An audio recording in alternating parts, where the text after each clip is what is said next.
Así transitan a diario los vecinos de Les Telleres por la carretera autonómica entre Langreo y Mieres hacia Santo Emiliano, por la vía sin arcén y con curvas peligrosas. Un riesgo, dicen, para los peatones.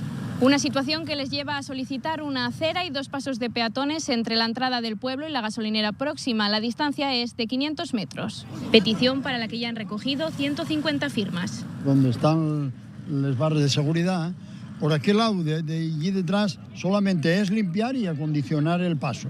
Haremos aquí el cruce de la gente y abajo los que vengan junto a la gasolinera. En los últimos años, 2 personas resultaron heridas, una de ellas de gravedad.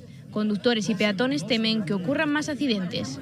Estaba esperando la hija, iba a buscar a hija al fondo y vino un coche y me llevó para adelante. Por adelante me echó a 5 metros para arriba, me dejó toda destrozada. Pensaron que no lo contaba. Esto es un peligro muy grande. Esto sobre todo si bajas por la noche, no hay ni luces ni hay nada, tienes que bajar con una linterna, tienes que indicar a los coches cuando los ves. Aparte del exceso de velocidad que hay por aquí, que no lo controlen prácticamente, después tampoco te puedes arrimar mucho a los arcenes porque como compruebes están todos hechos una barrada.